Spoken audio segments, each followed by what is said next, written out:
They really hate each other since they were kids. Nothing's new. Oh, Diego. Ivana was the one who told me.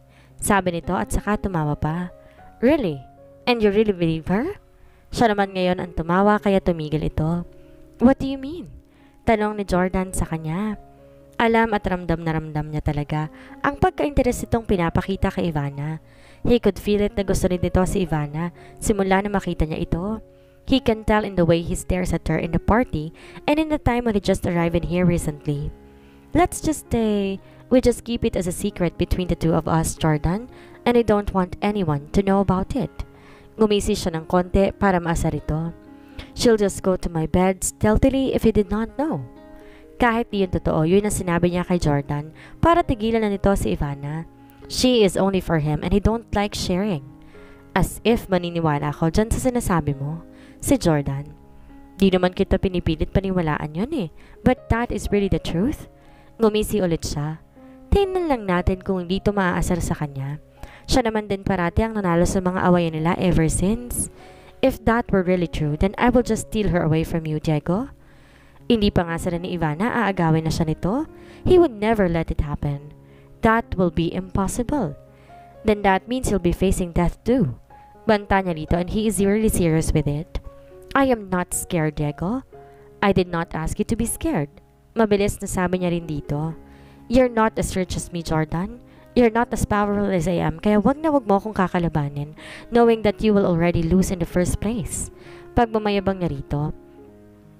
Pero ang pagmamayabang niyang sinabi dito, may halong katotohanan din. You may be richer and more powerful than I am, Diego, but you don't have a good attitude. Mas mabait pa rin ako sa'yo. Sabi nito sa kanya, tsaka umalis. That word feels like a knife that just stabbed him. Itanggi man niya iyon o hindi, na-realize din niyang totoo ang sinabi nito. His kindness act from his whole existence can only be counted. Umaga na naman at ang malamig na simoy ng hangin sa mansyon, naroon na naman. Malapit na rin kasi ang Disyembre kaya gano'n na lamang ang klima ngayon. Habang nagluluto at naghahanda ng mga pagkain, ang ibang kasamahan niya, wala pang trabahong nakaatas sa kanya. Gaya rin ang sinabi ni Diego, iniwasan niya rin si Jordan, pero wala na ring isyong mangyayari. Tsaka din na rin siya kukulitin ng tanong sa mga kasama niya. Ivana, pwede bang ikaw munang mamalengke sa ngayon? Di kasi maganda ang pakiramdam ko ngayon eh. Parang may paparating nga siguro akong lagnat. Sabi ng kararating naman ng Leila sa kanya. Halata sa boses nitong hindi talaga maganda ang pakiramdam nito. Maputla din ang mata nito. Oo naman po, Manang. Wala naman pong problema. Sabi niya din dito, total, wala din naman siyang ibang naatasang gawin. Sige, Ivana. Salamat talaga, Iha. Ito pala mga bibilhin mo. Bigay nito sa papel na may nakasulat na bibilhin niya. Medyo marami-rami din to. Ito rin yung pera. Pag may sobra din naman nito, sa'yo na. Binigay din ito ang naka-cellophane na pera. Sige po, Manang, ako na pong bahala dito. Sabi niya sa ginang na ikinatango nito. Di naman ito ang unang beses na napag-utusan siyang mamalengke. Ingat ka, Ivana, ha? Bilin ni Manang Leila sa kanya. Opo, Manang. Magalang din namang sagot niya rito, tsaka ngumiti din. Pumunta muna siya doon sa silid nila para kunin niya ang bag niya at magbihis din ng konti. Nandun din palang nanay niya sa loob. May kinuha din siguro ito doon. Nay, mamalengke lang po ako, Nay. Paalam niya rito. Wala si Leila? Bakit ikaw ang naatasan na gawain na yan? Tanong naman ito. May lagnat po kasi si Manang Leila, Nay, kaya ako po naatasang mamalengke muna. Sagot naman niya na ikinatango nito. Kinuha niya rin ang bag niya na nakasabit doon sa double deck sa kama nila. Tsaka sinuot niya rin ang jacket niya. O siya, sige anak, mag-iingat ka ha? Opo, Nay. Lalabas na po pala ako. Sabi niya at saka lumabas dun sa silid nila.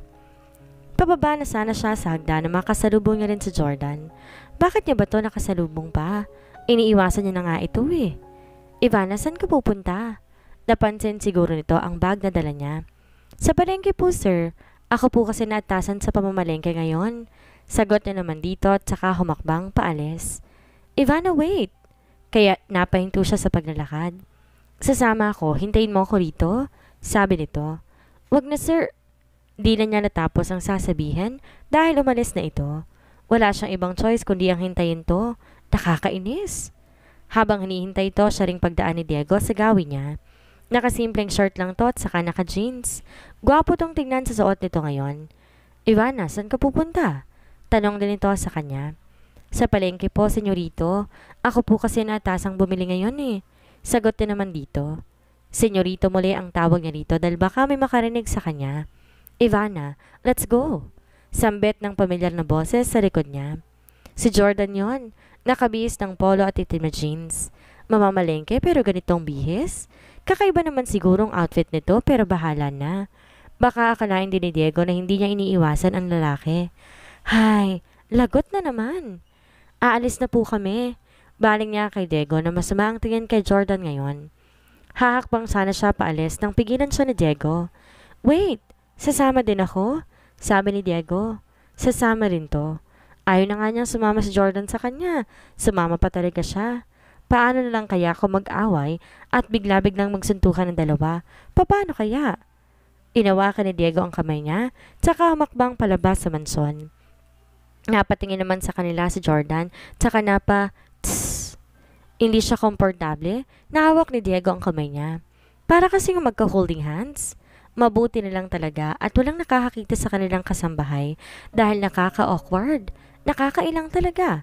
Magiging usap-usapan talaga siya. Dito ka na sumakay sa akin, Ivana, si Jordan. Sige. Di yan na matapos ang sasabihin na magsalita naman si Diego. Unfortunately, Jordan, my girlfriend will be riding with me. Sabi ni Diego na diina ng pagsabi ng girlfriend daw. Nag-o-offer pa ang dalawa ng mga kani-kaninyang mamahaling sasakyan nila kung sa palengke lang naman ang tungo nila. Pero bahala tong dalawa na to. Ganito na lang. Magpili kayo ng isang kotse sa inyong dalawa at yun ang gamitin natin. Suhestyon naman niya sa dalawa. Kotse ko na lang, si Jordan. No. Maikling sabi ni Diego, tsaka pinasok siya sa loob ng kotse niya doon sa unahan. Makaraan din ng ilang segundo, sumunod din to sa tabi niya. If you wouldn't enter my goddamn car, Jordan, iiwanan talaga kita rito. Banta ni Diego kay Jordan, ngunit hindi pa rin to pumasok. Sinimulan ng buhay ni Diego ang makina at mabuti na lang talaga pumasok si Jordan doon sa likod. Ano ba naman tong magpinsan na to? Napatingin naman siya kay Jordan sa likod at kita niya nakabasangot ang mukha nito. Nung ibalik naman niya kay Diego, seryoso ito lang. Nagulat na lang siya na nilapit ni Diego ang mukha nito sa kanya.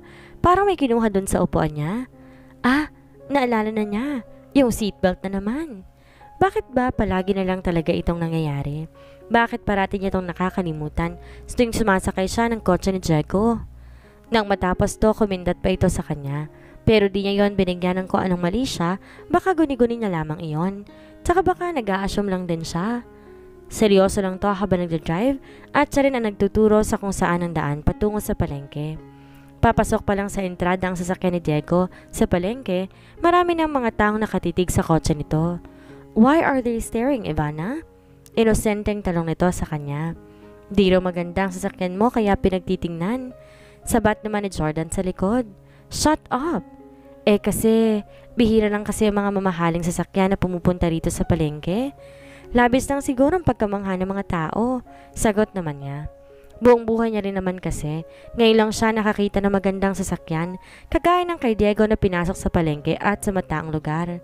Takot siguro ang mga itong makarnap. Ditong banda mo na lang itigil, Diego, ang kotse mo. Turo niya doon sa may bandang gilid na parte. Doon din naman tinigil ni Diego ang kotse niya. Madaling kausap. Ako na lang lumabas. Maghintay na lang kayo rito. Alam kong di kayo sanay sa mga matataang lugar. Mayayaman ng mga to kaya walang duda, hindi ito kailanman nakapasok ng palengke. May mga katulong ba din naman kasi na gumagawa nun para sa kanila. Pinihit niya ang pinto ng kotse, tsaka lumabas. 8:00 na siguro ngayon dahil medyo masakit na rin ang araw na dumadampi sa kanya. I'm going with you. Biglang sabi ni Jordan sa kanya, nakalalabas lang sa kotse ni Diego. Kayo po ang bahala. Basta binalaan na po kita. Matao talaga sa loob ng palengke. Pagpapaalala niya rito. It's fine with me, Ivana. No worries. Sagot naman ito. Bahala talaga siya. Kagustuhan niya yun, hindi naman siya namimilit dito. You stay here, Jordan. Ako na lang sasama kay Ivana. Biglang sabi rin ni Diego, nakakalabas lang din sa kotse nito. No! Sasama din ako sa kanya. Nakatayo ang dalawa ngayon at napansin niya, mas malaki pala ang pangangatawan ni Diego kaysa kay Jordan. Mataas din ang konti si Diego kay Jordan. Gwapo silang dalawa pero para talaga sa kanya, mas damang pa rin si Diego dito. Ako lang ang sasama kay Ivana Jordan and that's final. Matigas na sabi ni Diego. Nabalutan din ng Ines ang boses nito. Ano ba naman tong dalawang to? Tingnan lang natin kung dito magsisi na sumama sa kanya. Kayo na lang dalawa sumama sa akin. Huwag na kayo magsagutan dyan. Tara na. Pares ko niyang sabi sa dalawa. Alangan namang hayaan na lang nitong masagutan hanggang magsuntukan. Ano kaya mangyayari? Nagsimula siyang maglakad at mabuti na lamang talaga sumunod din ang dalawa sa kanya. Ramdam niya ang mga titig ng tao sa kanila. Nagtataka siguro mga to kung bakit may mukhang mayamang pumunta rito sa palengke. Halata din kasi sa mga anyo at pananamit ng dalawa ang kaibahan ng dating nila. May ko anong bagay talaga na masasabi mong mayayaman ang dalawang ito. Pumasok siya doon sa mismong palengke. Sumalubong sa kanya ang baho ng mga karne, isda, gulay at iba-iba pa. Ito po karne, ma'am. Presko pa po to, masarap pang sabaw. Alok ng isang ginang sa kanya. Kaya tiningnan niya din naman ang listahan ni Manang Leila. May nakalagay palang 7 kilong karne doon. Sige po Manang, 7 kilo po sa akin. Magarang nasabi niya naman dito.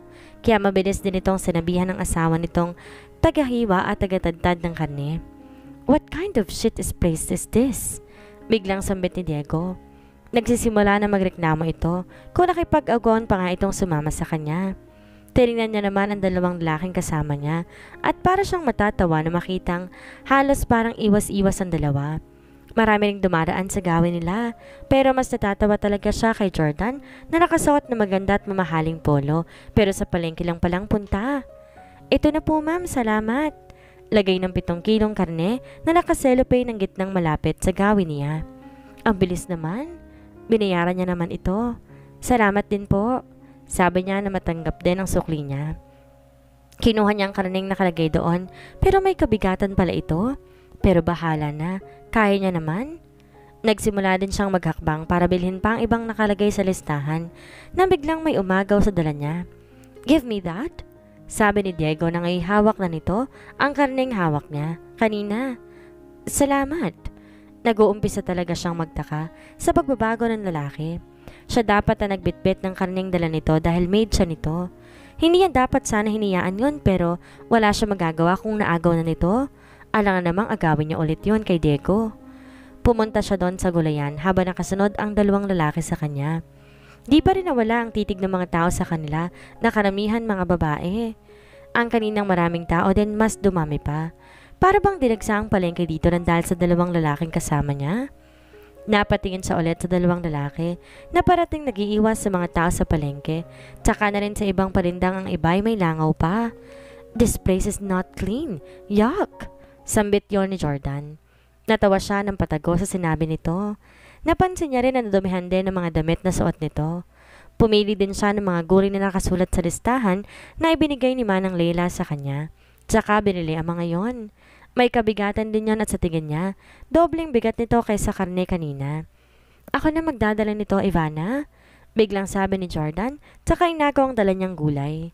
Para siyang babaeng may mga alalay. Maganda rin pala sa pakiramdam na may magdadala sa mga pinamili mo. Noong mga nakaraan kasi niyang punta sa palengke, siya talagang nagbuhat lahat kaya halos nangangalay din ang braso niya pag uwi sa mansyon. Tss! Dinig niyang sambit ni Diego, kaya napatingin siya rito. Nakakulot na naman ang noon nito. Si Jordan naman nung tingnan niya ito ay ngumisi rin. Ano ba naman tong dalawang to? Hindi niya talaga maintindihan. Tinignan niya naman ulit ang listahan. Malapit na palang mabili ang lahat ng mga prutas. Ang kulang. Kaya naman pumunta siya roon malapit sa parte ng prutasan. Dumaan sila sa tuyuan dito sa palengke. Nasa kabilang banda kasi ang mga prutasan sa palengke. Narinig niyang halos mapadigwa si Jordan. It's so smelly. Napadigwa na naman ito ulit, kaya napatingin siya rito. Okay lang po ba kayo, sir? Baling nga rito pero mabilis tong lumakad, paalis sa tuyuan at bumalik muli sa gulayan kanina. Di siguro nito kaya ang baho ng tuyo, kaya ito napadigwa kanina. Nakaramdam siya ng pag-aalala para dito. Diego, okay lang ba siya? Tanong niya kay Diego. He's okay, don't mind him. Sabi nito at saka kumunot na naman ang noo. Ah, ganun ba? Sabi naman niya, tsaka humakbang muli papunta sa prutasan. Kung kanina nasa tuyuan, nandito na naman sila sa bagoongan. Kita niyang napangwi si Diego nang tingnan nito ang mga bagoong. What's that? It looks like liquid mud? Parang diring-diring sabi nito. Bagoong yan. Masarap pa nga yun kung gigisayin at lalagyan ng kamatis. Sagot naman niya dito. Paborito niyang bagoong, lalo na kapag paparesan to ng hilaw na saging. Ew! You call that food? Maarting sabi nito. Hindi yan naman ito masisisi. Lumaki ba naman sa barang niyang buhay? Normal lang talaga to sa mga kagaya niya. Oo naman, Diego. Sagot naman niya dito. I will never eat that smelly and dirty thing. Diring-diring sabi nito. Lumagpas din sila sa bagoongan at umabot na rin sa prutasan. Pumili siya doon ayon sa nakalista sa ibinigay ni Manang Leila sa kanya. Nang matapos siya sa pamimili, binayaran naman niya ito. Ako na rito, Ivana. Pangaalok ni Diego na siya daw ang magdadala sa mga prutas na kakabili din niya. Wag na, Diego. May kabigatan to. Pagtanggi niya rito. What? No. I cannot let you carry that. Sabi nito at kinuha ang mga prutas na nakaselopane din. Siya na ang nagdala nun. Sa kaliwang kamay nito ang karne, sa kanan naman ang prutas. Pero parang baliwala para dito ang dala nito. Malaki ba naman kasi ang braso niya? Ah, sige. Salamat na lang. Dito na lang tayo dumaan, mas malapit dito pabalik sa kotse mo. Sundan mo na lang ako. Sabi niya rito at naglakad sa isang daanan, sa isang eskinita pa sa palengke. Sa isda ang parte iyon. Sa wakas, natapos na rin siya sa pamamili sa tulong ng amo niya at kay Jordan. Nasa na kaya si Jordan? Bumilik siguro to dun sa kotse ni Diego. Na makarating sila dun sa kotse ni Diego, nilagay nito ang pinamili sa likod ng kotse. Diego, si Jordan? Tanong niya sa lalaki. He's probably inside. Sabi nito at saka binuksan ang pinto ng kotse sa unahan. Get in, Ivana. Pinagbuksan pala siya ng lalaki. Ano kayang nakain ito? Simula talaga na magbalik ito, marami talagang nagbago. Pumasok siya sa loob at nakita niya naman doon sa likod si Jordan na nakaupo at nakabusangot ang mukha. Nandito ka lang pala, sir. Baling nasabi niya dito, tsaka umupo sa upuan ng kotse sa unahan. Hell yes! Sagot naman ito. Narinig niya ang pag-click sa kabilang pinto sa unahan at yun din ang pagpasok ni Diego sa loob ng kotse nito. Nasaan ang mga gulay, Jordan? Parang walang ganang tanong ni Diego rito. Nanlaki naman ang mata ni Jordan. Nakalimutan kong dalhin dito. Shit! Iritadong sabi nito. Saan niyo po naiwan, sir? Ako na lang pong kukuha? No, ako na lang kukuha nun. Sabi nito at saka lumabas sa kotse ni Diego. Napabuntong hininga na lang siya sa nangyari. Makaraan ang ilang minutong paghihintay kay Jordan, napatingin siya kay Diego na ngayon seryoso at nakakunot ang noong nakatingin pala sa kanya. Didn't I tell you to stay away from him? May halong inis sa boses nito. Siya ang kusang sumama sa akin. Di naman kasi ako makatanggi dahil bigla-bigla na lang tong umaalis. Pagpapaliwanag niya naman dito. Sinabi mo rin sa kanya na wala tayong relasyon. Are you out of your mind, Ivana? Hala, paano ito nalaman yun? Nagkausap pa sila ni Jordan? Yun din naman talagang totoo. Wala naman kasi talaga tayong relasyon. Hindi niya na natapos pa ang sasabihin niya. Nang mabilis ilapit ni Diego ang mukha nito sa kanya. Tsaka hinalikan siya na mapusok. Di siya makagalaw sa inuupuan ng dahil doon. Kinagat nito ang pang-ibabang labi niya dahilan para makapasok unti-unti ang dila nito sa loob ng bibig niya. Unti-unti niya na rin ginagalaw ang labi niya bilang pagsalubong mula sa mainit na halik nito. Patuloy pa rin sila sa mapusok at mainit na halikan sa loob ng kotse nito na parang wala silang pakialam sa paligid. Binuhat siya ni Diego mula sa kinaupuan tsaka nilagay sa kandungan nito nang hindi napuputol ang paghahalikan nila. Napaungol na siya mula sa paghahalikan nila. Nakaramdam siya ng pagkailang mula sa inuupuan niya dahil may maumbok at mabukol doon sa pagitan ng mga hita ng lalaki. Pero di niya na yun pinansin at patuloy lamang sila sa maalab at mainit na halikan. Napahawak siya sa balikat nito at ito na may napapahawak din sa bandang pitan niya habang patuloy ang mapusok nilang halikan. Ano bang nangyari sa kanya? Sa halik nito ay parang di na siya maalalang at makilalang sarili. Hindi siya ganito. Hindi basta-basta bumibigay si Ivana. Di niya alam pero iba talaga ang pakiramdam tuwing lumalapat ang labi ni Diego sa labi niya. Kaiba talaga ang pakiramdam nun at hindi niya maipaliwanag. Narinig nila ang pagbukas ng pinto doon sa may likod, pero wala silang pakialam dahil patuloy pa rin sila sa mapusok na halikan. Pumasok si Jordan doon habang daladala ang gulay na naiwan nito kanina. Gulat ang mukha nito na makita silang naghahalikan ng mapusok. Nais na sanang magbitaw ni Ivana mula sa halikan, pero di siya iniyaan ni Diego. Nang tangkain niyang ilayo ang mukha sa lalaki, mas lalo pa nitong diniinan ang halik nito sa kanya. "What the?" sambit ni Jordan. Mabilis at malakas naman niyang tinulak si Diego sa dibdib nito, dahilan para maghiwalay ang mga labi nila sa isa't isa. Ano bang nangyari sa kanya?